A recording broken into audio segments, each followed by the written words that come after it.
The scene in court there. Keravan Gorgistani, our correspondent in Washington, of course, observing all things for us. Keravan, good evening to you. Explain a little bit to people who perhaps don't know, and I'll include myself in that category, about the pleading of the Fifth Amendment by Derek Chauvin.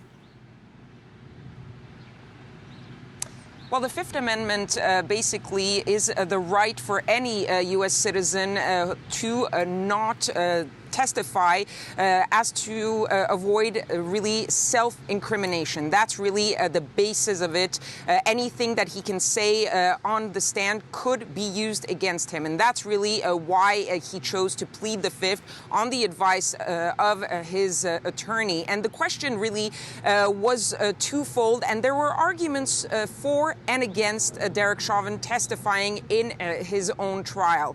The argument in favor of him testifying would have been to say, well, there was an opportunity for him to actually explain himself, say why he felt that he needed to hold that knee for so long on George Floyd's neck, to give his side of the story to the juries to the jury members in front of him, and really plead his case himself, because we heard plenty of people, especially from the police force in Minneapolis, who said that he was wrong in what he did, that he was not following a protocol, that he was not justified in his use of force.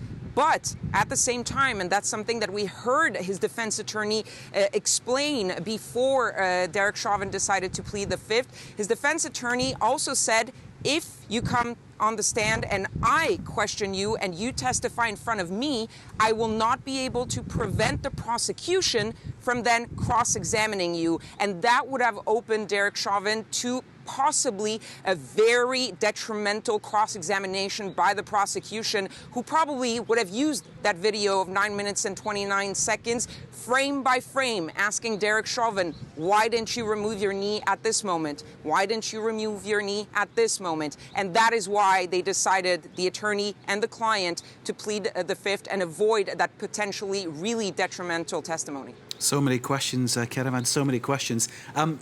Are there any signs as to how this verdict might go? That's perhaps something that's pure speculation at this stage. But also, how is this being reported in the US?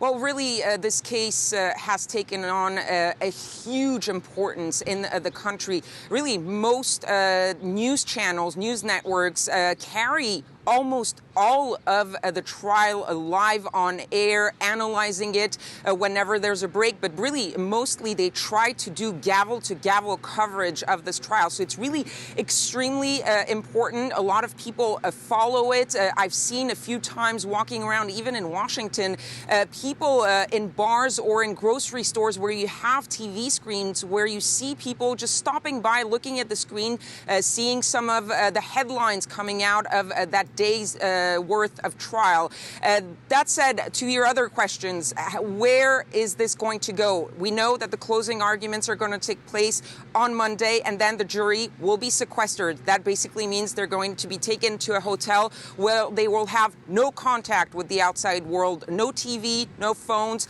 Really, they will be deliberating until they get to a unanimous decision. And that is why no one can tell what will happen. It was the prosecution's burden of proof to prove that Derek Chauvin was guilty in this case. The defense did not have to prove that he was innocent. They basically just had to bring up reasonable doubt in the mind of a single member of that jury. Just one person who feels that there is something that maybe he's not guilty. That would be enough for the defense to manage to get Derek Chauvin acquitted. And that is why, even though a lot of people, a lot of experts here in the U.S. say that the prosecution has really presented a very strong case, always remember that. Just one person with reasonable doubt, and Derek Chauvin will be acquitted.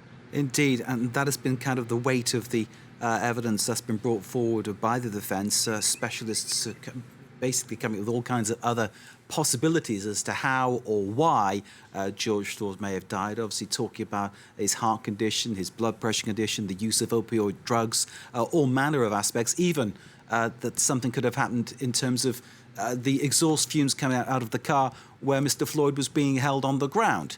So many different factors in there.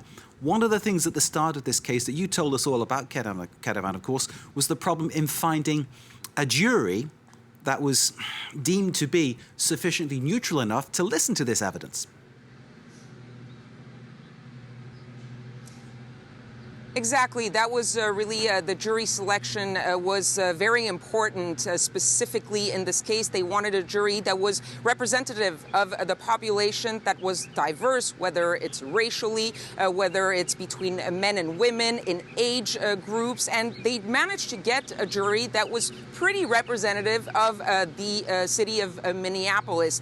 Now, the idea of finding a jury that did not know anything about the case, that was something that the judge immediately threw out, saying this is not going to happen. This case is too big to find people who did not see anything, did not have an opinion. What he asked them was to keep an open mind and to focus uniquely only on the fact that was presented in that courtroom, nothing else. And that is what he probably will be repeating to the jury on Monday after closing arguments, before they retrieve to be sequestered and before they start deliberating. And Chauvin, I know we can count on you to bring us the news when it happens first. Chauvin Gorgistani, our correspondent in Washington there, thank you very much indeed for giving us that explanation of what's been going on at the Derek Chauvin trial.